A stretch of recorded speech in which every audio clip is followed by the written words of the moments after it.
Y'all know what it is, baby. It's Thursday night.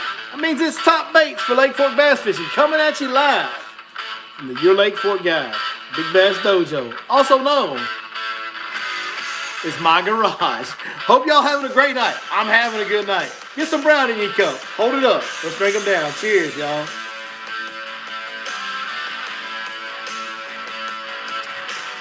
It won't ever get back to how it was. It just won't ever be the same. We're going to cover that tonight as well. Listen to Uncle Ted bring us in.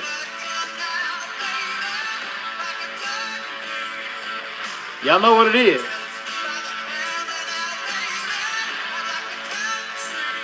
Love me some Uncle Ted, boy. Love me some Uncle Ted. Can I get a little LGB chant in the comments? Somebody give me an LGB in the comments. I would love to hear it. Let's go bassing. You know what I mean? Cheers, y'all. We're about to have a good time, man. Join in. Pull up your chair. Fill up your cup. We're about to sit down and have a real good time on a Thursday night out here in East Texas or wherever you're coming from. I see the LGBs. I see the LGBs in the comments. Love you guys. We don't have the biggest audience. We just got the best. If you're new here and you want to be part of the best group, social media, community, whatever you want to call it, you found your home. This is it. We all about freedom and catching big bass and loving our fellow man. That's what we're going to do here, man. Cheers, y'all. Let's get it. Let's fade old Uncle Ted out a little bit right there. Love it, love it, love it. Some Uncle Ted, just a little freedom in your face right there. That's all. In your ears, I should say. Not in your face. Just a little freedom in your ears right there with old Uncle Ted coming in. We are going to talk about the top baits for Lake Fork bass fishing. It's pretty good. The bite, considering everything that's happened to these fish, the bite's pretty darn good. We've been talking about this, how it would condense them. It's condensing them, and it's pretty good. Yes, I am a little bit late. See one of the comments saying I'm extremely late tonight. I'll explain that to you guys. I think you guys will be behind me on why I was late. But good time. A little freedom in your ears. Oh, Uncle Ted. Sending it. I love Uncle Ted, man. If you don't like Uncle Ted, I'm not real sure that we're going to get along that way. You know what I'm saying? I don't know. Do me a favor as you get in here tonight. Y'all know the drill, man. Hit that thumbs up. Give me some likes. I sure appreciate it. We need all the help we can get. Listen, this is the best community of people out there on social media. I firmly believe that, and that's all credit to you guys. You guys are what makes this the best community of people on social media. So do me a favor. Let's hit some more likes. Let's hit some more comments. And let's hit shares. Drop me a comment so I know who I'm talking to, but also sharing this thing. Sharing is caring in a modern world. The more shares you get, the more folks we get into this community, the bigger our amazing, awesome, second-to-none community can get. So please, please do share this, like this, and drop us a comment. Let's go. Straight up. I may have had a few of these before we got on tonight. 1 or 10. I don't know.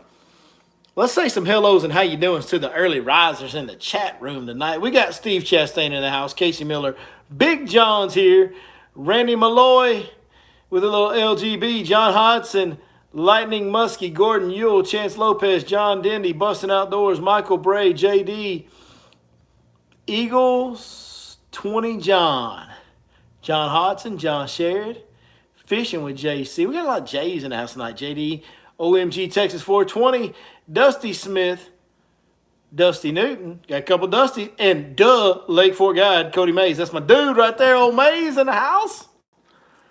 James Clifton's also here. C-Box here. Billy Snow's here. Let's go. One more time. Can I get some LGBs in the chat? I want to make sure we weed out any potential liberal nonsense that might come into our chats.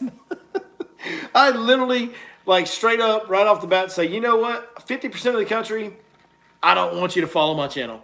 Probably not the best idea for a social media guy, but I'm not a social media guy. I'm a fisherman. I'm a business owner. I'm a fishing guide.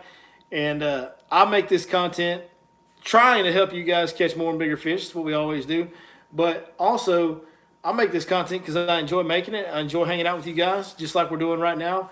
But one thing about it, we're going to do things with principle around here, even to our own peril.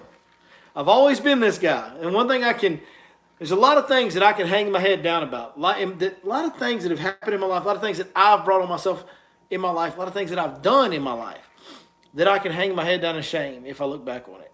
One thing that I can look back and hang my head very, very high on, something that I can hold my head high about, is that we make content with principle to it.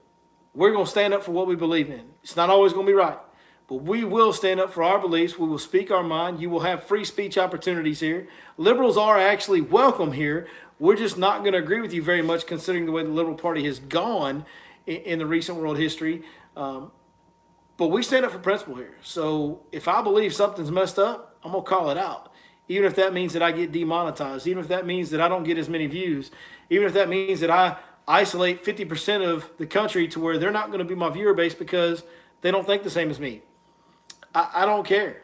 We're going to do things with principle in mind. And we are going to stand up for what we believe in. We'll stand up to it and we'll sacrifice our own well-being for it.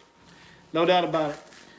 Before we get into Lake Fork Baits, I just want to say this. I had a conversation with a guy. I actually did I had a giveaway trip. I did a giveaway for a function at the Texas Freshwater Fishery Center back in, I guess, December when we were headed to Frank Talley's house for that benefit tournament that we participated in down there in Belton and all that.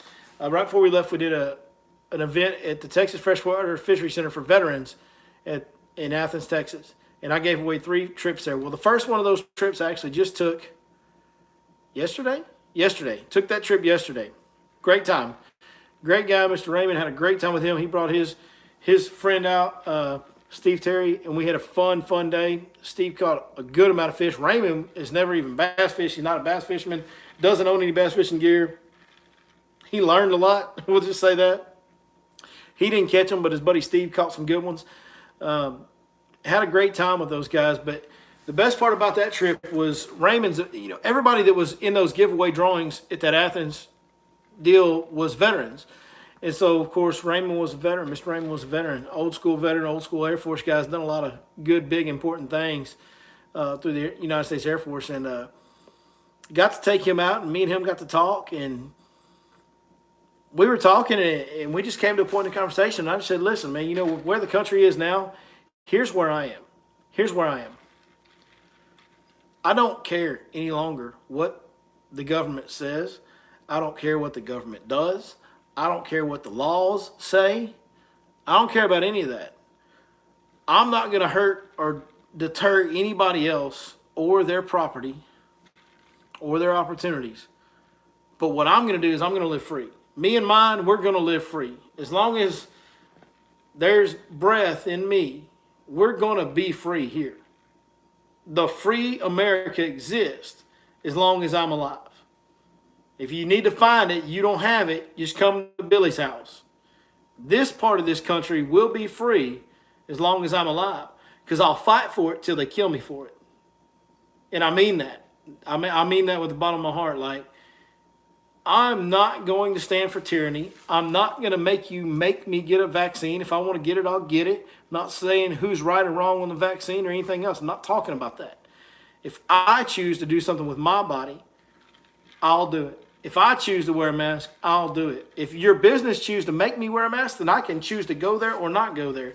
But I will be free. This 1 acre over here in Van, Texas will be free until they kill me. That's what's going to happen. So we're free. And I think that deserves a cheers and a little bit of drink. Let's go.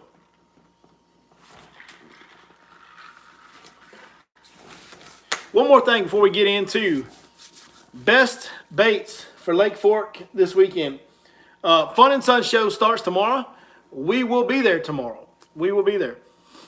Somebody says, amen. Well, expletive, man. Absolutely, man. Here's the thing that I'm proud of. Like, that's what I mean when I say, and I felt like I needed to say that because I said, we do content that stands for principle.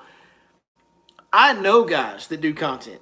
I know other fishing guides on Lake Fork that do content that believe the same thing I believe. But they fall a little short when it comes to actually talking about these things. It's because all they care about is their exposure and their business, and they would rather have better sponsor deals and get more customers than stand up for what they believe in. It's really hard to believe that guys that once volunteered to serve for this country would have that mindset. But that's how some of them operate. But then you get to know that person and you see their actions. And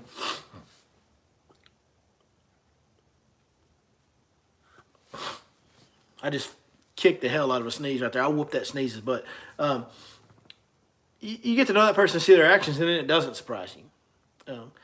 I think that everybody that has a social media platform, whether they agree with me or are on the complete other side and think that I'm some heathen backwoods redneck that needs to be banned or canceled or whatever, everybody should speak their opinion. Everybody should speak their opinion, in my opinion. We all need to get our voices out there. We all need to start having conversations, open the dialect. That will help us. In my opinion, it may cause some riffraff here in certain, individual cases, but that actually will help us bridge the gap between the two sides because we're so divided. At the end of the day, we all want the same thing. We want to be free to make our own decisions. We want to be free to live our lives the way that we best see fit. And we want fairness and justice for all. And I think we all agree on that. If we could just start having conversations from each other's viewpoints and we could actually talk to each other, then maybe we can get a little closer to that. And I'm just this one tiny little, not even a drop in the bucket of social media. But man, if everybody could just start putting their opinions out there. So guys that do social media and try to use social media just to capitalize on it, but don't take the opportunity to use their platform to talk about what they believe in, I lose respect for them in that way. You need to put your voice out there. You got to say what's right. If this country and the good Lord has offered you the opportunity to have somewhat of a voice, then you owe it to those that got you there and to the opportunity. You owe it to the opportunity itself to actually put your opinion out there and use it for some good. Stop hiding. Stop hiding and playing both sides. If you're playing both sides, that means you're being deceitful. If you're being deceitful, that means you're doing things really, really wrong in your life. There's no reason to be deceitful. Put it out there. I am on a big-time soapbox, and we haven't even got into baits yet. I've been going for 12 minutes. I apologize. I know you guys want to talk about fishing. We are going to talk about fishing. Just, these things get to me.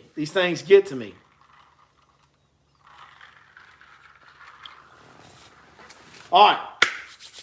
Let's talk about some top baits for Lake Fork. Hands down, the best bait last couple days.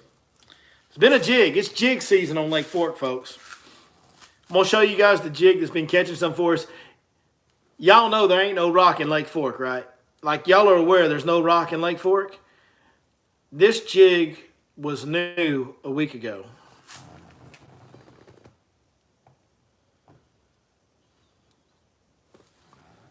She been chewed on a little bit this week. She has definitely been chewed on a little bit this week. We have been catching them on a jig. Primarily in the morning. The morning time is the best time to catch them on a jig. I imagine tomorrow morning may not be the best day because it got so warm today.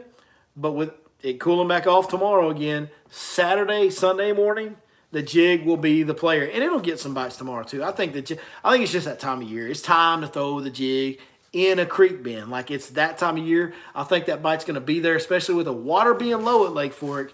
That bite is going to be there from now until March. Until probably about mid-March. Honestly, it just depends on what the weather does. It could be early March, it could be mid-March, whatever. But that jig bite will be there somewhere on Lake Fork from now until March. This is the jig we're throwing. This is blurple. Blurple is what we call this. It's black, blue, and purple. I think on the 6 Sense website, they actually call this black light. If you'll notice, I've got a Nirvana-colored stroker crawl in there. It's got black and blue on one side, even though the camera doesn't show that. And it's got green pumpkin on the back side. That's actually black and blue on this side. I know you can't really see. You can see a little better on the body. There you go. But Nirvana is the trailer I'm using. But honestly, I was using a black and blue trailer. Then I ran out, so we picked up Nirvana because it had some black and blue in it. That just goes, and guys, honestly, it didn't make one lick of difference what color the trailer was. Just goes to show you that at the end of the day, other than general hue, color is the least important decision we make when we're picking baits.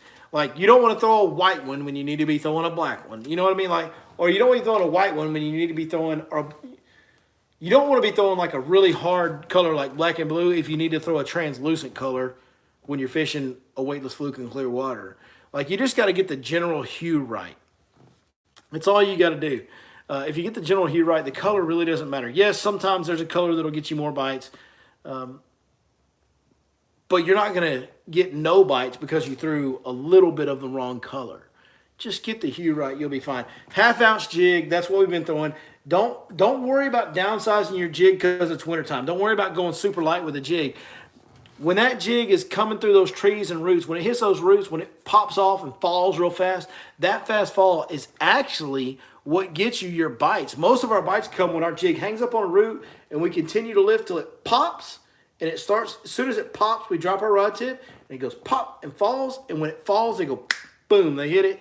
And these aren't, most of these jig bites we're getting aren't wintertime mushy bites.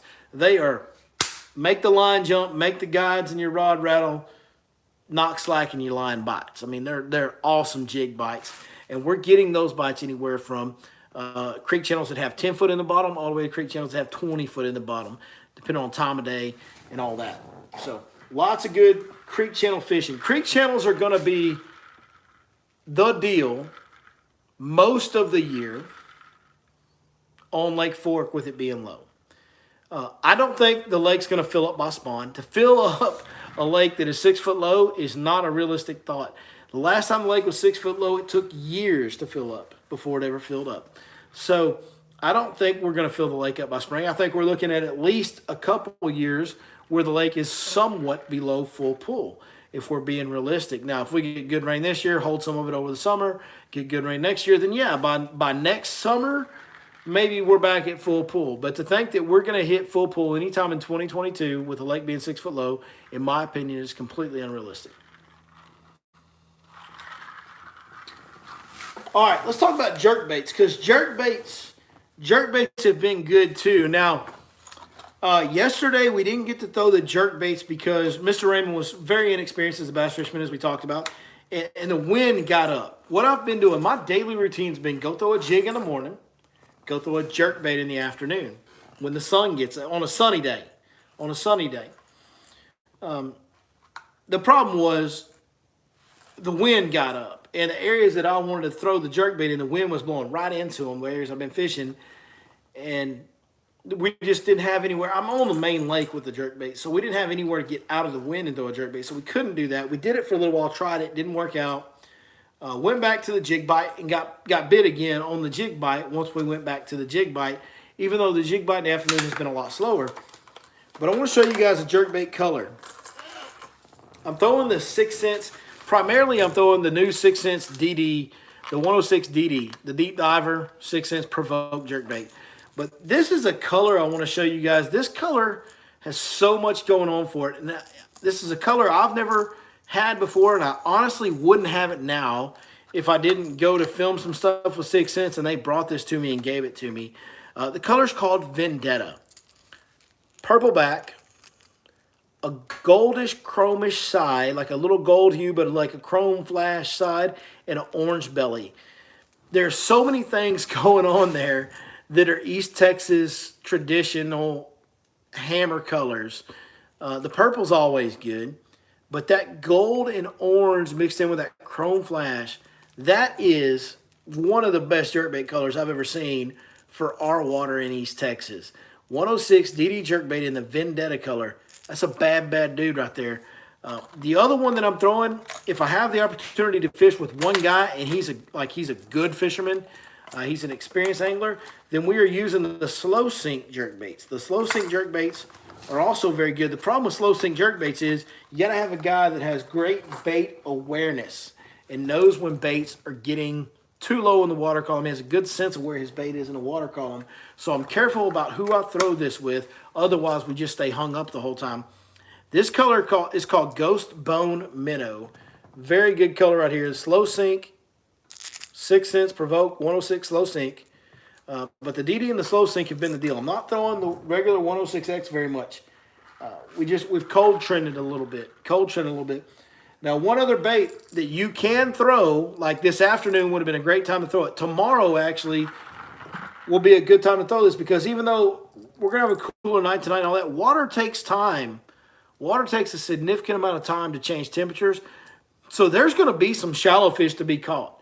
And the best way to me to catch shallow fish on Lake Fork right now is to wind a crankbait in shallow water and have it deflect off hard cover. First of all, the flat 75X, Crush Flat 75X, great bait. Great bait. Throw it in a crawl color, throw it in a shad color, whatever have you. But this bait right here, this little goofy looking L-shaped bill crankbait, the Swank 77X, it is so loud. Listen. It's got BBs and a one knocker in it. It's the loudest dang crankbait just about that I've ever seen. Probably is the loudest crankbait I've ever seen. But it makes so much noise. It's a wobbling bait. It gets a reaction. But that L-shaped bill, man, this thing kind of reels through anything, even on your grass lakes. This bait was made famous on Rayburn. This bait right here and its cousins are famous on grass lakes, especially Sam Rayburn. Todd Castledine, the reason this bait exists was when Todd Castledine worked with 6 Cents. That's the reason this bait exists. Now Strike King has one that's just like it. I'm not going to give Strike King the name, give them that, but Strike King has, well, sure I will. It doesn't matter. Strike King has one called a Hybrid Hunter. It has the L-shaped bill. It's the same thing. They just add a little top fin on it. But the whole deal is this bait is the offspring of a bait called the Strike Pro Bubba. That bait was discontinued. That company went out of business, and that bait was no longer made, and it was a great crankbait. So when that bait was no longer on the market, 6 Cents brought it back to the market. This bait's been around for years with 6 Cents. It just doesn't get the run. It doesn't get the publicity that it deserves. But this bait right here is absolutely deadly. You need to go to 6centsfishing.com right now. I'm telling you, every one of you guys, this is a bait as a bass fisherman that you need to have in your arsenal. Swank 77X from 6centsfishing.com. Go there, order them up, order those jerkbaits, order those jigs, struggle crawls, get everything that we talked about, every single thing we talked about tonight at 6centsfishing.com, and we'll save you some money. When you go order them there, punch in the code Your Lake Fork Guide. You get a 10% discount on all orders. But the Swank 77, very underrated crankbait, guys. Very underrated crankbaits. I really didn't give it its due, and I didn't fish it as much as I should over the past several years. Now that I've got it in my hands and I've given it its fair run, I have been blown away with how this bait comes through not only grass, but hard cover, because we've got no grass and fork. It comes through hard cover. It bounces off hard cover. It goes through brush. Like, this thing reels through anything you want it to, is good or better than any crankbait on the market. And the good news is Movement 80X does the same thing. Movement 80X is a hard wobbling deflection machine, but the Movement 80X is only going about 1.5 foot deep, maybe 2 foot tops. This bait will actually get 4 or 5 foot down if you fish it right. So now I've got another bait that'll wobble hard. It's a big body crankbait. It deflects great. It goes through cover great, and I can get it deeper in the water column in the wintertime. So with these warm days that we've had, yesterday, today, warmer trend, even though the water's not really warm trending, some of those fish will have pulled up on some shallow water. There is fish to be caught. We have caught fish winding this crankbait the last couple days. Well, not yesterday, but today and 2 days ago, we caught fish winding this crankbait up in shallow water right here. Swank 77X. Good crankbait. And this one's loose, but I've got 2 of them tied on my deck up here. I'll go grab one just to prove to you guys I ain't lying to you. Maybe I will. I got to climb across the boat to get it. I'm not climbing across the boat to get it. Hopefully y'all believe me. If you don't, oh well. You know what? Actually, don't mind. I don't care. Anyways. That's the baits. That's the top baits for Lake Fork this weekend.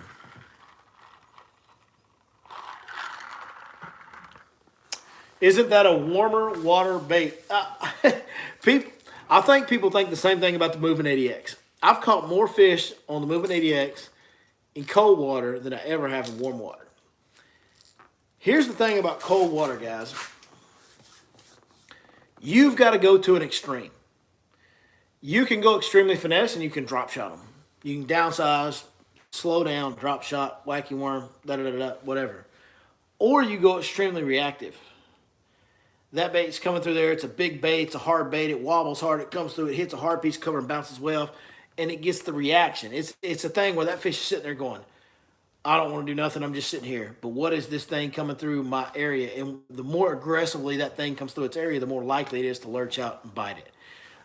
The Movement 80X is the hardest wobbling crankbait ever in the history of bass fishing. But they bite it better in winter than they do any other time of year. Because it's the reaction properties, guys. And I think it has something to do with nobody's throwing those type of baits in the winter. People just don't throw those type of baits in the winter. I think that's part of it too. What's the main lake water temp on Fork right now? Low 50s. Everything's low 50s. Anywhere from, depending on what part of the lake you're in, you can go all the way down to 50 or 51 on a given day. You can go all the way up to 55 on a given day. Depending on where you are. The main lake is warmer than the creeks, the backs of creeks. So that tells me the lake is cold trending, no doubt. Lake is cold trending. Cool trending, we should say.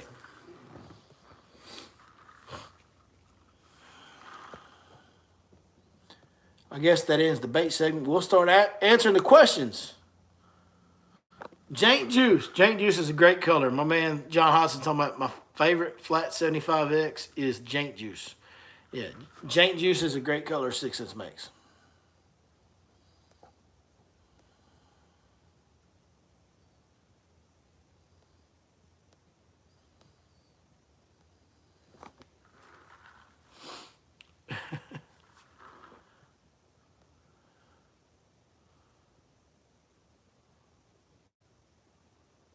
Only Texans are allowed in this chat? No, hell no. We allow everybody in this chat. Guggen Slayer. What kind of name? What are we doing? Guggen Slayer is in the house, whoever that is. I don't know who that is. That's funny. Do the shell beds move? Oh, my God. Thank you for bringing this up. I've been meaning to talk about this for quite some time now since Lake Fork is so low. Do the shell beds move with the drastic water drawdown? And if not, do they die off? God bless it, man. Oh, golly. This is probably not the night I should go into this subject matter. Some of y'all that know, you're already laughing right now because you know what I'm talking about. I mean, hell, we'll just say it like it is. Freaking Mike McFarland and his shell bed obsession, man. This guy, oh, golly. Let's bring the truth to light, folks. Let's bring the truth to light.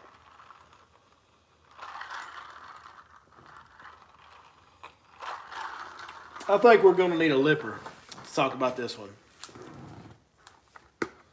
We're definitely going to need a lipper to talk about this one. Listen, you guys caught me on a good night to get any truth y'all want to get out of me. You caught me on a good night to get truth out of me. I've been drinking the old truth serum here for a while tonight, so you'll get the real deal out of me right now.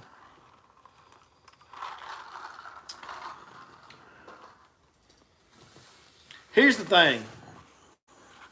Shell beds weren't even talked about on Lake Fork. I mean, they were mentioned here and there in passing, but the term shell bed was not a common term with Lake Fork until I started working with a guy named Mike McFarland. Before we get into anything else, Mike McFarland is a very, very nice man. Very nice man. He works hard. Not the hardest working guy I've ever met, but he does work. He works hard. He works hard. Good man. I think he means well. I think all of his intentions are extremely well meant. He's been in the and he deserves respect because he's survived in this fishing industry, which is very difficult to survive in. He has made a living and survived in this fishing industry for a lot of years on the West Coast, and now for the last 5 or 6, 7 years, however long he's been, 7 years maybe, something like that. He's survived here at Lake Fork.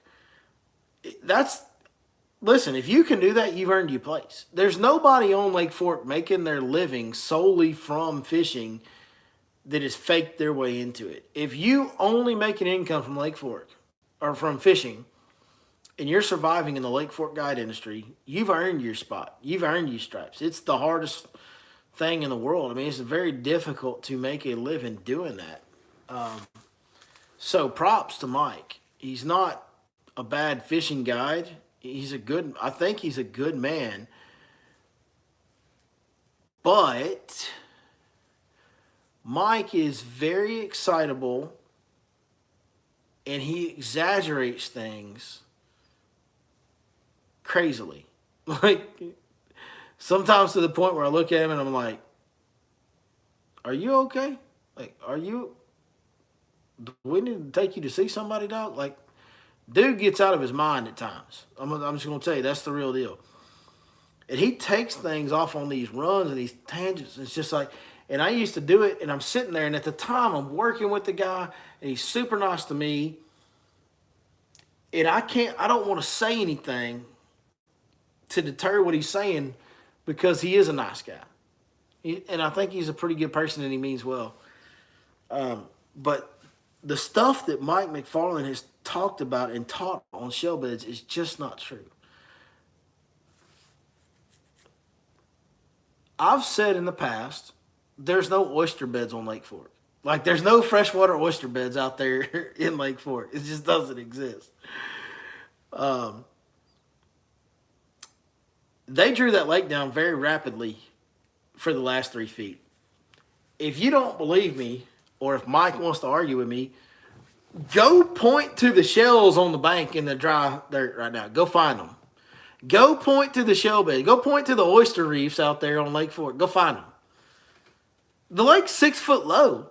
We fish 1 to 2 to 3 foot shell beds, 4 foot, 5 foot shell beds all the time. What we call shell beds. There's this myth out there that there's these like overgrown conglomerations of like shell beds that are like oyster reefs. In fact, Mike, actually, when I've said before on content, said there's no oyster reefs on Lake Fork, Mike has come back on his videos and go, they absolutely are like oyster reefs. He's just full of it. He's just talking out of his back end, man. He's just full of it sometimes. And he doesn't mean well. He doesn't mean bad. He gets carried away sometimes. There's no shell beds like oyster beds like you're thinking. When you pull up on a point, sometimes is there shell there? Yes, there is some shell there. There is some live freshwater mussels there. I've had them in fact, go look at my TikTok page and search back. I've had live mussels clamped down on a shaky head hook. And I've caught it. Like, it was clamped down. When I reeled my bait in, the thing was, I had to pry it apart to get it off my shaky head. They do exist. They do exist. And there's big, Mike calls them quagga mussels. I don't know what they are. They're big shells, like that big around out there on Lake Fork. I've pulled those shells up. But there's not like giant conglomerations of them. What I have found with the lake being low right now, if you go around and look on any of the areas that we think are shell beds, there's rock on them. There's iron ore. There's washed out clay. There's hard stuff. You can see it. The areas that are the rough areas that we drag a Carolina rig over and think, oh man, that's a shell bed. It's not. It's just not. It's rock. It's hard bottom. What happens is those elevated areas where that point runs out. So you got a shallow point that runs out. As the wind pushes water over the top of that, it washes it off. It rinses it off. It's like spraying a water hose on clay. Eventually, you'll get down to the hard stuff, right? Like if you got sandy loam on top and clay in the bottom, you spray that water hose and like put your thumb on and go shh. Eventually, you get past that sand and get to the hard stuff. Same thing with that wind blowing that water over that point for 40 years. It's washed it off, and it's down to the hard stuff. Now, what does happen is in the water column, there's plankton, and the plankton's in 20 foot of water. Then as it drifts and it starts to get, the wind blows it, it goes over that point runs out, where it goes over that point's in 3, 4 foot, 5 foot of water, that condenses the plankton, makes the plankton thick right there. So what happens is shad gather there. Also, the shell that do exist in Lake Fork tend to gather on those points. They don't make oyster reefs. They don't make big conglomerations of shell, but they're scattered shell on those high spots because it's pushing the plankton over that, and that's where the plankton is condensed, and that is what the shell feeds on. The shad also tend to feed on that plankton. There's no oyster reefs. If there's oyster reefs on Lake Fork, go find one right now. The lake's 6 foot low, and they dropped it rapidly from 3 to 6. You should be able to find some type of remnants of live shell that got stuck in the ground, just like you do in tidal areas, on the bank. You can't. There's shell in Lake Fork, but it's not shell. It's just hard spots. So, long explanation there, long story, but that's the deal. And I think Mike is a very nice, good man. I think he's a pretty darn good fishing guide. I don't wish any ill will towards him. But man, some of the stuff he says, and you know what, if he'll be honest with you, he only makes social media content because I told him to. And I told him how. I gave him his name, the Lake Fork guy. That was my idea. Like, I was trying to help Mike grow a business because he was a very nice man at that time to me. So I don't have any ill will towards Mike. So he may get super mad at me for doing this. I'm sure there'll be some type of response, but that's real. That's true. We don't tell any BS. There has never once been any BS or exaggeration around here. If we told you that we caught 30 pounds on our best 5, by God, that's what it was. We've never once been caught in a straight up lie. Never once. And we won't. Like, it's not ever going to happen here. We're not going to exaggerate things. We're not going to lie about things. And that is another thing that we can hold our head up really, really high about, because there's lots of folks that tell you lakes are on fire when they're guiding on them. When they travel around different lakes, we're at this lake down here. It's on fire. And then it's not. Next week, they're on a different lake. Well, if the lake was on fire, why are you on a different lake?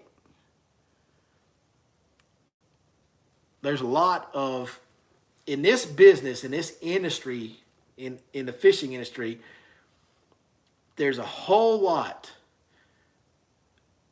of people building, making their living, surviving, hanging on a house of cards. It can be blown over like that. And so anytime somebody gets near them or starts to think about calling them out, boy, they lose their mind. And that's where you get all this unnecessary and just ridiculous jealousy and hatred. Like, you get hate. Like, everybody that's successful in the industry gets hate. It's because other guys are building their business on a house of cards. Like, it's all smoke and mirrors, man. There's guides that are out there that are lying about weights, lying about fish catches, telling you this lake's fishing so good when it's really not. I mean, let's talk about Ronnie Kelly for a second. That sucker literally got up at a seminar with me one day and said, yeah, we're going to lie to you about fishing, because who wants to come in here and say, well, it sucks right now? No, if it sucks, we're going to tell you it sucks. Like, we tell you on this channel, man, Lake Fork's fishing tough. Like, and I'm not the best fisherman on Lake Fork. There's times when I come on here, tell you that Lake Fork's fishing tough, and there's other guides that are catching them fairly good. But if I tell you Lake Fork's fishing tough, it's tough for the average guy, and myself included when I tell you that. So, I don't know, man. There's a lot of nonsense and exaggerations and BS that goes on in this industry. Maybe that's part of the reason that, some of them, like Mike, tend to exaggerate sometimes, because that's just part of the culture in bass fishing. I'm not an insider in the bass fishing world. I'm very much, very, very much an outsider in the bass fishing industry. I'm very much an outsider to this day in the Lake Fork community. I'm not accepted by those guys. I'm accepted by some. Lake Fork Marina accepts me and embraces me with open arms because, I mean, and they're great people. And they've accepted me because they judge me based on my actions with them. Anybody that's judged me based on my one-on-one interaction with them, I don't have problems with. The only one that can say that, honestly, is Mike. I was rude to Mike. Two, I was rude to Mike and I was rude to Justin Crawford. Those two guys. Justin Crawford was a one-off. It was a one-time thing. I was having a bad day. I blew up on Justin over a business thing when we were working together, and I've apologized to him since then. I felt terrible about it the whole time. Mike, my one-on-one interaction with him, it was just a deal that built up over time. And I had bad influences in my ear. If I'm being straight up with y'all, if y'all want to know the truth, Ronnie Kelly was in my ear the whole time telling me how bad Mike was for business because he exaggerates things and he tells stuff that's not true. And it got in my head, and I was rude to Mike. And I shouldn't have been. Even though there was some things I didn't agree with that Mike was doing, I should not have been rude to him the way I was. That was real. So that, if you guys ever want to know why Mike didn't come on here anymore, that's why. The Ronnie Kelly deal is a whole other deal. I mean, that guy is just, I've never known anybody quite like him. He is as manipulative and deceptive as anybody I've ever known. Good fisherman. Good fisherman. Terrible human being. Terrible human being. Out of all the guys on Lake Fork, even the guys that have hated on me, that have never had personal interactions with me, he's worse because he did have personal interactions with me. And there was never any reason for me and him to fall apart other than he thought he had a better way to do it or didn't like me or whatever. So, we're keeping it real around here. We're keeping it real around here on a Thursday night.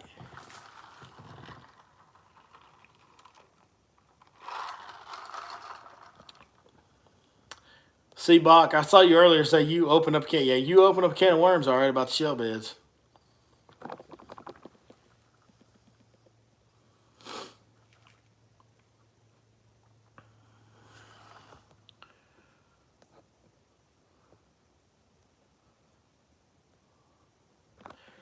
There are small colonies of larger mussels. You have snails, small shells, and other mixed stuff up shallow. The white stuff washes up on the bank when it dies, so it's really all shallow.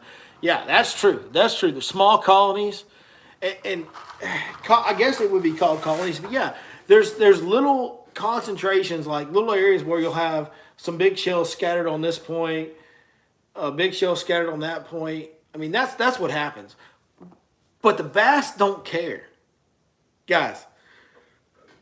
When it relates to bass fishing, they don't give anything. They don't care one bit that there's shell there.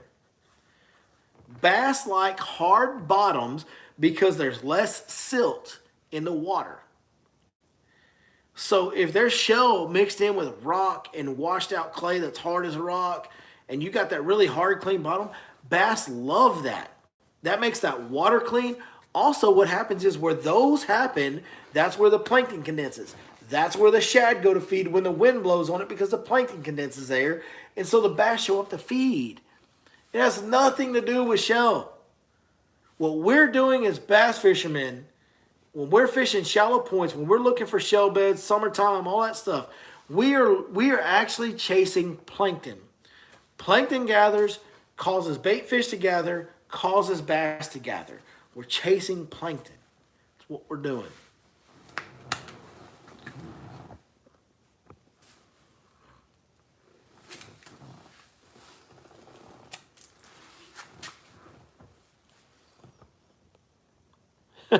Busting Outdoors says, I'm glad I didn't miss this live. I bet.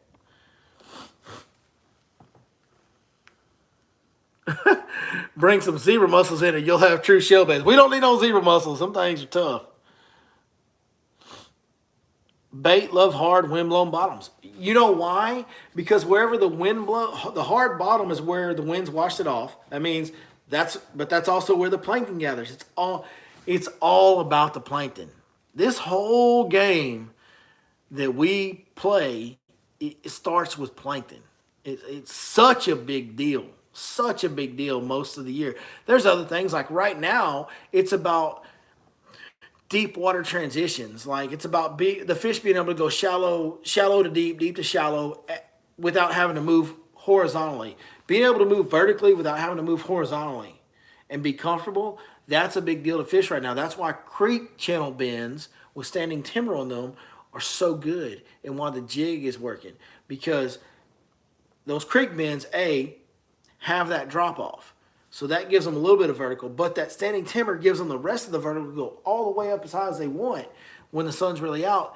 And that's why a jig works in the morning. You get that jig down in there, but then if the sun comes out on a sunny day in the afternoon, those fish might rise up that timber and you throw that jerk bait across that creek bend and that jerk bait gets them. That's why those baits are working. It's all about vertical cover this time of year where fish can move vertically without moving horizontally because that's what they need to be comfortable. Also, if you look at the loons, you look at the gulls, you look at the bait fish balls that you're seeing, tons and tons and tons of them are concentrated on those creek channels right now because of that ability to move vertically up and down in the water column on cover and structure. So that's why those are working.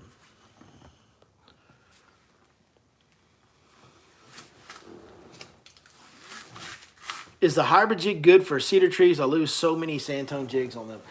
Let me tell you about this hybrid jig. This head, a jig, we'll go into a little mini jig seminar here for a minute. This may take a little while. And guys, I've drank about half of this cup. We're going to keep this live stream going until this cup's empty. How about that? How about that? We might go a little long tonight. A jig is only as good as its head. A lot of guys get tangled up about the hook on a jig. Man, most jigs have a good hook. Big hook, smaller hook. If I'm being honest with you, I don't know that I've ever lost a fish on a jig because the hook been out. Just about every jig you buy, it's got a good hook in it. Just about every jig you buy has the same weed guard. Like, all the weed guards are the same.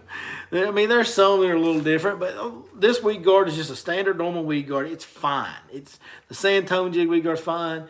The Strike King weed guard is fine. All the weed guards are fine. A jig is made better or worse by its head design. And the reason that this hybrid jig is elite amongst jigs is the head design. Let me tell you something about a jig head design. See if I can articulate this and explain it to you for you. When a jig is taller than it is wide, it's going to tend to turn sideways when it rolls over cover. It's also going to tend, when a fish bites it and you set the hook and it goes to come out of its mouth, it's going to tend to turn sideways. So a stand-up jig head that'll stand up, but it has those, it's narrow on the bottom, has those tall sides. That jig is not good for hooking fish. It's not good for hooking fish. It's going to be weedless as all get out. It is. But it's not going to hook them very well. Vice versa, an Arky style jig that has a really wide bottom but narrow bottom to top, like it's wide but it's not very tall, that jig is going to hook fish extremely well. It's going to always keep the hook pointing upwards, but it's going to get hung up worse. Even when the head slides through the crevice, the hook's going to be pointing up or pointing down, and it's going to hang things on the hook point, which is the kiss of death. That's the hang up where you break it off and you don't get it out when the hook gets in the tree. The reason this jig is so deadly and so good and so efficient is the head design. If you look at the head design, the bottom is slightly curved, but the main thing is the bottom is wider than it is tall. So as that jig comes through cover, it can roll a little bit, which makes it more weedless. Right? But at the same time, when a fish bites it and it wants to come out of its mouth, it's going to stay from this angle to this angle. It's not going to go sideways. That's the big thing. You don't want a jig that goes sideways when you hook a fish. And the most weedless jigs go sideways when you hook a fish. Then you get them in that soft meat. You miss them, you skin hook them, you get them in that soft meat in the corner, and they come off. It's wintertime, boys. When you're jig fishing, you're not expecting to get a lot of bites. It's about quality bites. Losing one fish is a big deal. Losing 2 or 3 is a huge deal. This is the best head design on the market, in my opinion. Take it for what it's worth. Yes, I'm sponsored by 6 cents. But at the end of the day, I make my money. I get my customers to come back. I get you guys to watch video, buy the fish I catch. I am not an instructional only channel. I'm not one of these channels that gives you tips and nothing else. Like, we have had fish catches for 5 years on Lake Fork, which, yes, is a great trophy bass fishing lake. But if you've ever been there, one of the toughest lakes in the world to get bites on. We have made fish catch after fish catch year-round on Lake Fork for 5 years. This is the best head design on a jig to combine the weedless factor with the hookup ratio and hooking it right to where you land them. I shouldn't say hookup ratio, landing ratio. The landing ratio and weedless factor is higher on the hybrid jig from 6 Cents Fishing than any other jig on the market that I've fished, in my opinion. Period in the story. That is the most brilliant head design I've ever seen on a jig. There's been others that have been close. I will tell you, Lake Fork Tackle sells a jig. It was the original Mark Pack head design. And y'all know Mark Pack's a jig fishing fool. The original Mark Pack head design they had at Lake Fork Trophy Lures. Man, that was a real deal.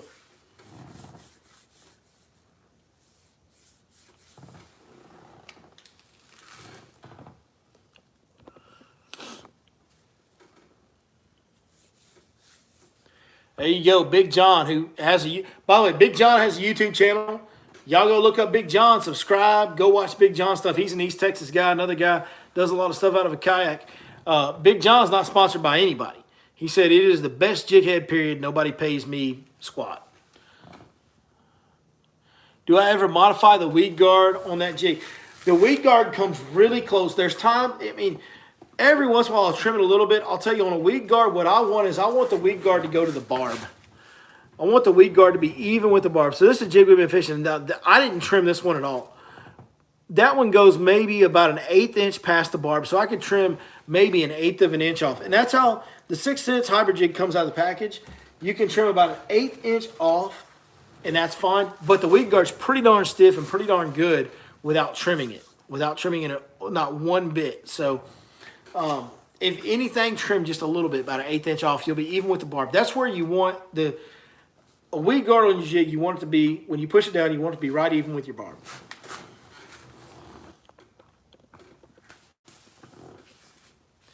Y'all stand by. Cheers, y'all. It's Thursday night, Top Baits Live. Stand by. I'll be right back.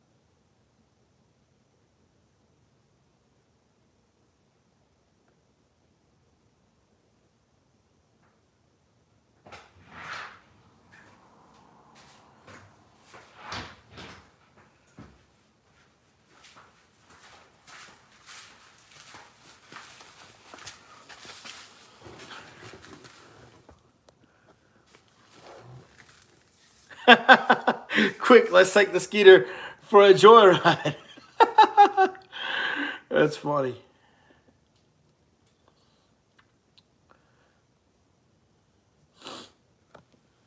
That's funny. I did say we were going to talk about how it won't ever be the same. So it's in the title. It was in the intro. So we've got to talk about how guys, it just won't ever be the same. It just won't ever be the same.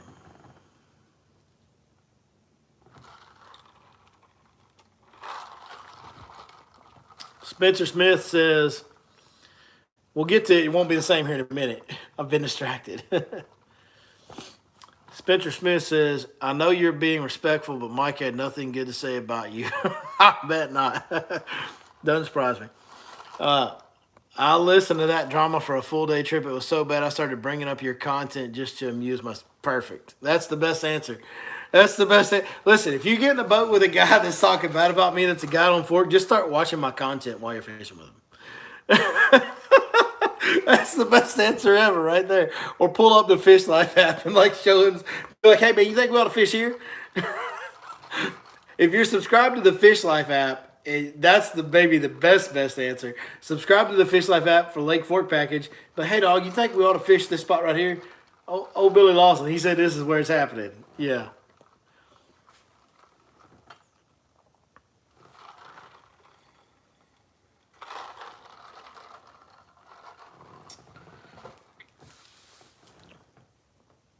Eagles is asking, most of the areas I fish have a rock and grass mix. Would use the swank in those situations? Absolutely. Like the Movement 80X is a great bait, a little shallower, doesn't go through grass nearly as good as the swank. For wood and grass mixture, dude, the swank is the deal. Like the deal. It's almost mystifying and confusing how well the swank comes through grass. It's weird. It's weird.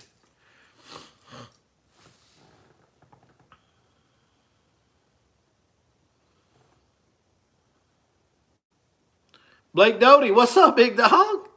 Man, we doing good, dog. Life is really good. Life is good. Tim Rhodes says 6 cents is one of the few bait brands I don't replace hooks out of the box. Absolutely. No, I mean, you don't replace the hooks on 6 cents baits. They are sticky hooks. Let's talk about how it won't ever be the same. Let's get into this, because this is a whole other topic that we can rant and rave on a little bit. And man, this is a little bit of a. I mean, you guys seem to like the one. I mean, there were some of y'all that were on the all night Facebook live about a year ago. I guess this is as close as we're gonna get to it. Can't do an all nighter. Not gonna do that. But we're getting into some touchy subjects. Life is wonderful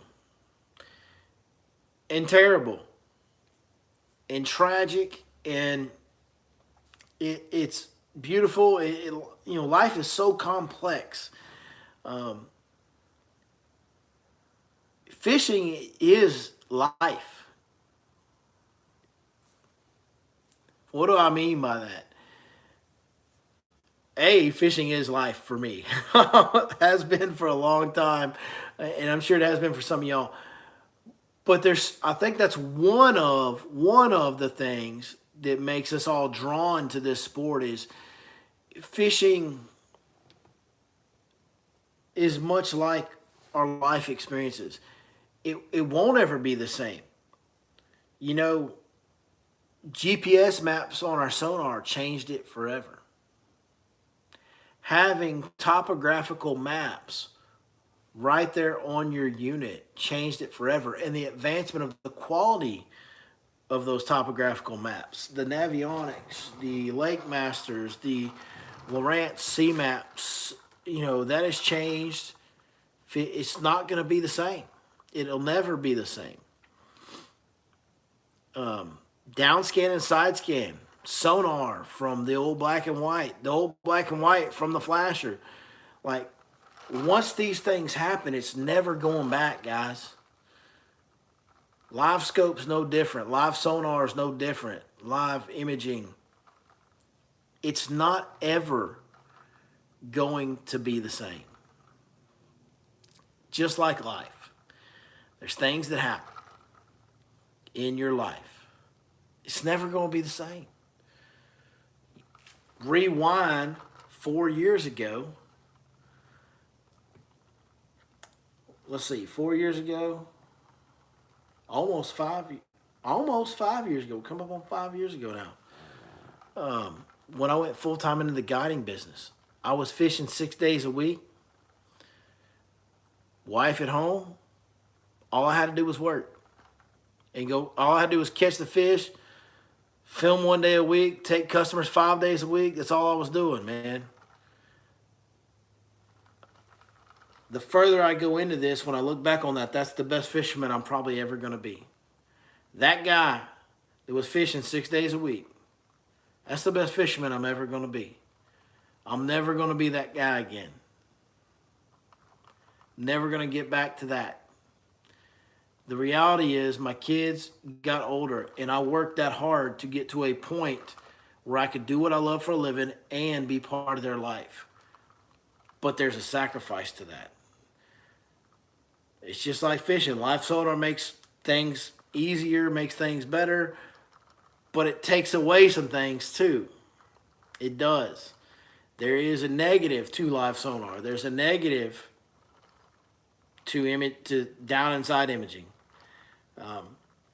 There are beautiful artistic ways of fishing that guys back in the 80s and 90s did that this whole entire generation of fishermen coming up now will never understand. They'll never do it. They'll never get it. They'll never appreciate it. It's just gone. Just like life. There's parts of your life when things happen, they're just gone.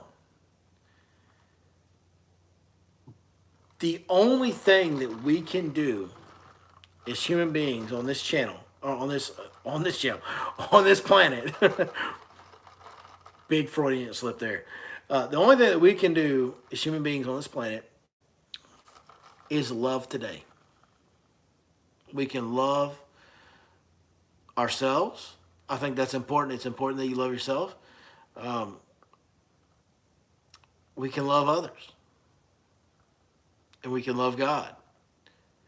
And we can give thanks to the opportunities and the situation that we have. There's a lot of YouTube content. There's a lot of stuff on social media. There's a lot of stuff in this world that's just so focused on the negative, man. And you can go negative. Like, going negative is so easy in today's world. In fact, all of our media channels do it because that's what gets attention. Like, we as human beings love the train wrecks. We love those. We pay attention to those train wrecks. But that brings bad stuff into your life. When you love the train wrecks, there's so much negativity that comes into your life when you absorb those and you live around those and you consume those. Man, to me, it's so important for all of us to just love today and be in the moment. I know be in the moment's like a really cliche saying, but what's better than today? Really. I mean, you may be going through a tough time in your life, and I've been going through an unbelievably tough time in my life over the last couple of years. We've talked about this on this channel. And as I come out of that and I heal day by day, 2 steps forward, 1 step back, it's not all good moments, you know. I mean, we have not been keeping up with the content lately as far as the volume of content that comes out. Well, there's a reason for that. Things haven't been great, you know. They're not always great. Even as you heal and you think things are getting better, then you get knocked back. I mean, that's part of it. As I go through all this and I try to manage the hardships of my life, I'm coming more and more every day to this realization. I might be somewhat coming to this realization right here on this live stream tonight, like live with you guys. Like, this is real. Like, I'm coming to this realization as we're talking. Like, you have to live right now and appreciate right now. Because the reality is, as much as you may want to feel sorry for yourself, as much as you may want to focus on the bad things in your life, we're here. All of us are here in a free country. And like I said, this 1 acre right here in Van, Texas will be free till they kill me for it. And you have the choice to do that yourself. Wherever you are in this country, you have the choice to do that and represent that and stand for that. We're free. We have the opportunity to make money. We have the opportunity to take that money and go buy what we want. We have the opportunity to spend time. My children are in that house sleeping right now. I just got done. The reason I was late tonight is because I was playing with my kids until they went to bed at 9 o'clock. And it took me a while to gather my stuff and get ready to do the live stream. I just spent an entire evening playing with my children in a free country where we ate exactly what we wanted to eat. We played exactly what we wanted to play. We loved exactly who we wanted to love. I'm going to wake up tomorrow and I'm going to a tackle show. And I'm going to hang out with a bunch of fishermen. We'll be at Fun and Sun in Hurst, Texas. If it wasn't for that, I'd be waking up in the morning, dropping my kids off at school and going to the lake.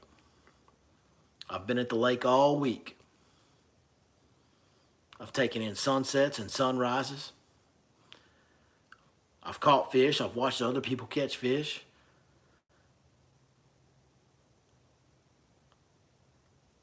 I'm a lucky man. Like, I don't know how else to say it. I'm just, if I'm thinking about the moment, I'm as rich as anybody on earth. I've done exactly what I would want to do this week, this entire week. I did it tonight. I did exactly what I wanted to do tonight. I'm doing exactly what I want to do right now. I'm as rich as the richest man on earth. Bill Gates ain't got nothing on me. That's the reality, guys. Live in the moment, live in the now. It's never going to be what it was. It'll never be the same. But what you do have is right now. And right now, in this country, even with all the dissent and the BS, it's pretty good. Pretty good. Doesn't mean you don't need to stand up and fight and have some tough times and do some things to keep it that way. Like, we're going to have to fight to keep it that way. But right now, in this moment, we're all hanging out, talking to each other on our phones, talking about what we love to do. I mean, things are good. So appreciate what you have and love it. They're not going to be the same. Don't worry about them being the same. I'm not going to be as good a fisherman as I was 3 years ago. I'm not. But I'm going to get to go fishing. As long as I keep working, I'm going to get to go fishing. I love my life. I'm very aware that what I do for a living is because of y'all, and I hope you guys appreciate that speech. And I hope you understand how much I appreciate y'all. And I love every one of you. I seriously love every single one of you that has clicked on, even the ones that click on this just to not like me. Mike, if Mike McFarland's watching this, I don't care that you've talked bad about me to customers, as one of them said tonight. One of the viewers tonight said you talked bad about me all down. You got you. Mike McFarland, I love you, brother. If you're watching this, I love you. I want nothing but the best for you. I don't agree with everything you say. I think you're a little crazy, to be honest with you. I think you exaggerate things, and you got some stuff going on. And you know what? So the hell do I. And I love you, brother. And I want the best for you. And you know what? At this point, even with Captain Oompa Loompa, the little midget that runs around to every lake in the country and tells you it's on fire, Ronnie Kelly, I'm not even mad at you anymore. You tried to tear my business down by talking bad about family stuff, and it made me real mad. It made me mad enough I wanted to fight you and I wanted to hurt you. And I was wrong for that. I was wrong for that. But I love you too. I always did. I always tried to help you. And I did do a lot to help Ronnie. And he turned his back on me, and I never understood it.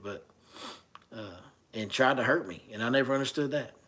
But I don't wish any bad will on Ronnie, man. I hope Ronnie works at hell. We're both on the damn 6 Sense Pro staff. I hope Ronnie does great.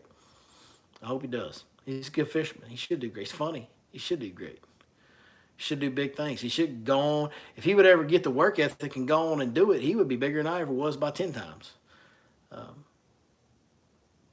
But I'm done worrying about how things used to be or how they should be. I'm done with that. I'm done with that. Because they're never going to be the way they were. All we can do is love ourselves and love others, and love God. In the reverse order. Like, love God, love others, love ourselves. But that's the 3 most important things we can do. So that's what we're going to do. That's what we're going to do.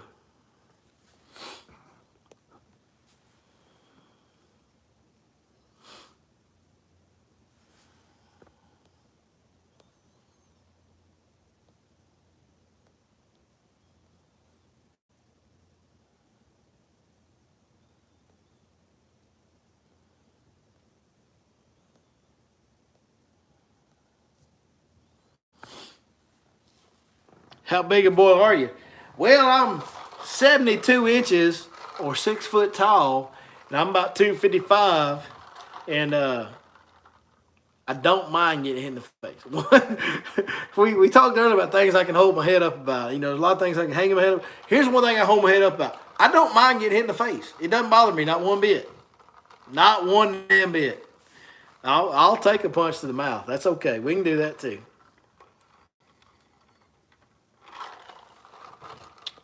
Hurst, Texas. Fun and Son Tackle Show will be there. Fun and Son's amazing. Amazing. They put on a great show. There's going to be a lot of the best anglers in the world there. They're going to be giving some of the best fishing tips you've ever heard. If you have the opportunity, go to Fort Worth or near Fort Worth in Hurst, Texas, and go to the Fun and Sun show this weekend. It'll be great. It'll be great. December 5. Hoorah, brother. That's right. Hoorah, Marine Corps.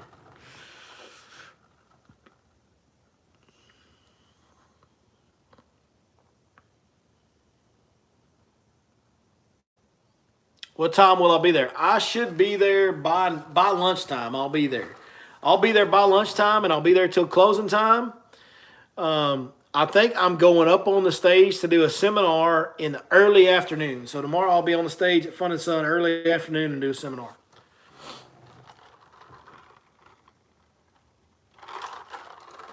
Entry fee for Fun and Sun? There's none. It's free. It's open to the public. It's absolutely free. Okay, but live scope should not be allowed in tournaments just like the A-Rig. I disagree, but I think the A-Rig should be allowed in tournaments. So, I mean, I'm kind of the opposite. I'll say let's let them both in. If we're talking about the best in the world. Like, if they're the best in the world, let them use everything, man. Let it go. I also think they ought to allow steroids in baseball. I want to see guys throwing a 105 fastball, and I want to see dudes hitting it 500 feet. So, if I'm watching baseball.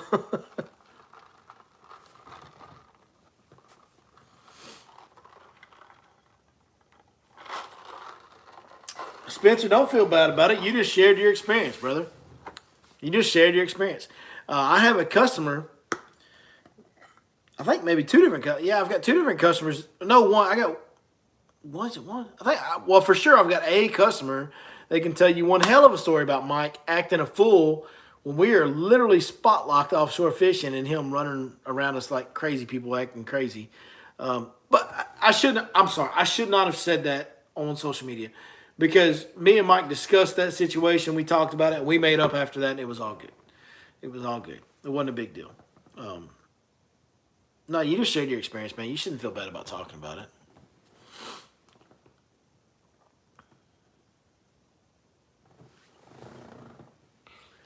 What do I think about the new Lowrance 360? Here's what I think about the new Lowrance 360. Here's my electronic setup that I want on my next boat. I want a Lowrance at my console and a Humminbird at my console. My Lowrance is going to be my mapping and sonar, and I want my Humminbird to be my side and down imaging. On the front, I want 3 graphs.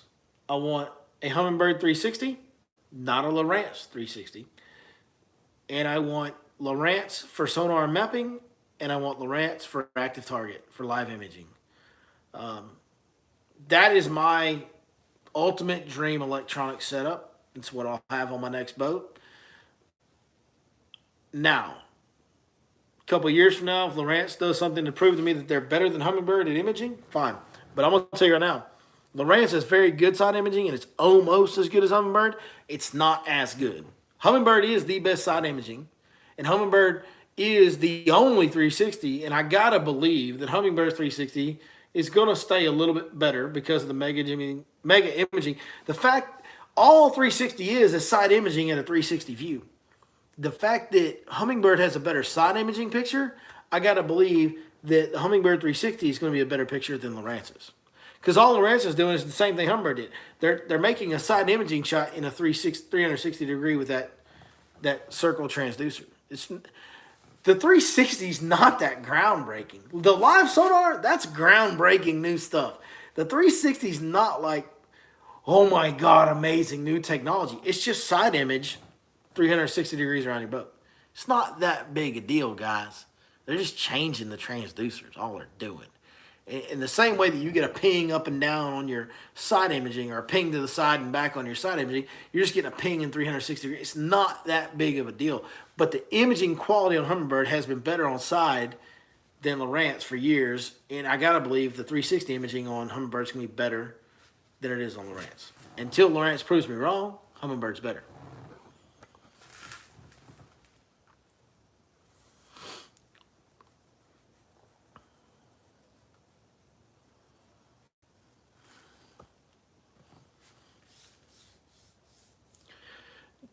Doug Renner, Ray Hubbard Hammer. For those that don't know, what's funny is I did this a couple years ago. I filmed with a guy named Brandon Dillard. Some of y'all may know him. Maybe some of y'all don't. You need to know him. A couple years ago, I filmed with a guy named Brandon Dillard. He wasn't guiding. He wasn't anything. He was just a guy that fished. He was just a local fisherman, a DFW area fisherman. And I filmed with him, and I said in the beginning of that video, I said, everywhere you go, there's these guys that people don't really know about, but like that dude's as good as anybody.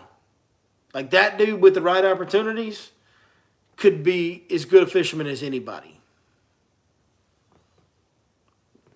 Doug Renner's one of those guys. Renner, you can say he's got a lot of your money, whatever. Doug Renner's one of those guys. Doug Renner is one of those guys, and his home lake's Hubbard, but he fishes Fork and other places. But Doug Renner's one of those dudes that's like, for a long time, like Doug Renner's a better fisherman than I am. He's good. And Dillard's a better fisherman than I am. Doug Renner's one of those dudes. So we got Doug R in the chat tonight, and he's freaking stupid good, like insanely good. What did Renner say? He said he made a good point right up here. What did he say? For most average anglers, all the side imaging, down imaging is about the same. That is true. For most of your weekend warriors, they're not going to be as experienced at interpreting what they're seeing on side imaging, down imaging. And it is all going to be the same. But I'll say this, Doug. For those guys, having the Humminbird side imaging is going to make it that much easier because the imaging quality being better makes it easier to interpret. I'll say that.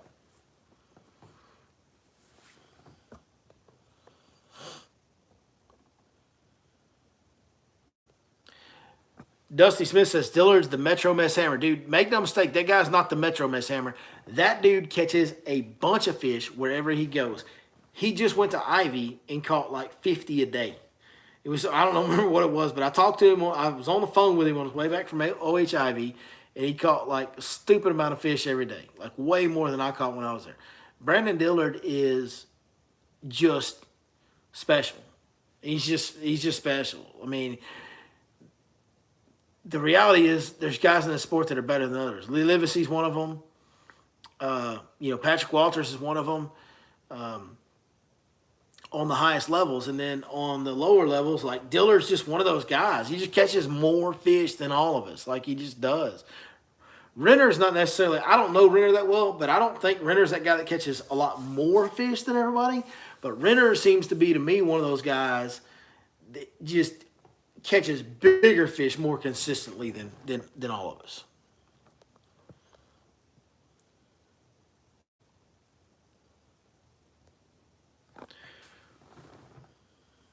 Renner says, when I used to fish pre-marriage, I agree. I will never be as good as I was 10 years ago. I do not fish as much, and I do not want to. I have been a HB guy, Humminbird guy, since side imaging came out. Well, that's very much what I was talking about earlier, man. When I was fishing 6 days a week, I'm probably never going to be that good again because the reality is I have kids, and I can sit here and tell you, well, once my kids get grown, they'll be in college. And then once they get out of college, they're probably going to get married, start having kids, and I'll have grandkids. And it just goes on and on and on. It's never going to be the same. Never going to be the same. But what I am right now is a guy that has a lot of experience, a lot of knowledge about Lake Fork. And I can share that with people. And that's what I do. I'm not ever going to be the guy I was. So, Renner, I feel you on that, man. I understand you on that. I'm with you, dog. Like, it's It's what it is. You know what? Terry Bradshaw's never going to be the quarterback he was in the 80s either. Like, it just, their 70s, whenever that was. How long? God dang, how old is Terry Bradshaw? Wasn't he a quarterback? Wasn't Terry Bradshaw winning Super Bowls in the 70s? How freaking old is Terry Bradshaw?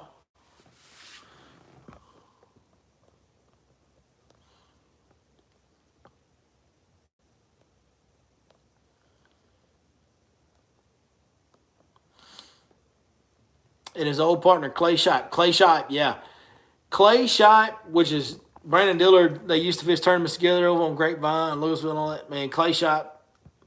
But I don't know Shipe that well. Like, I don't know Clay Shipe at all. I've never met him, don't know him. Not that I'm aware of, I haven't. And I know I saw him and Dillard back in the day catching them on Grapevine and Louisville, and I know he's a hammer there. But if Shipe catches them everywhere, I don't know. I know Dillard catches them everywhere because I know him personally.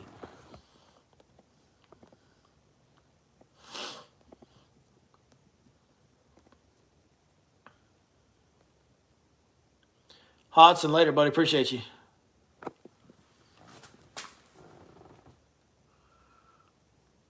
He's Vic Pearsall's age. Pearsall's old. Uh-oh. The cup's almost empty. That means the live stream's almost over.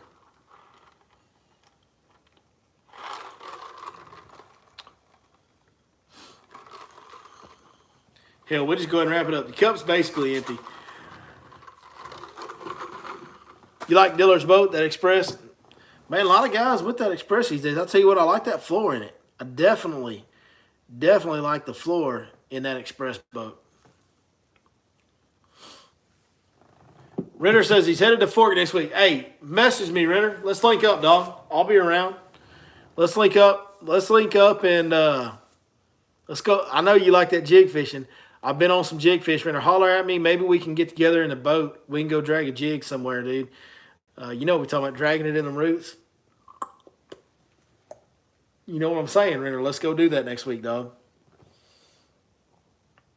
Let's get some old Uncle Ted coming back in. What do y'all think about Uncle Ted? There it is. There it is.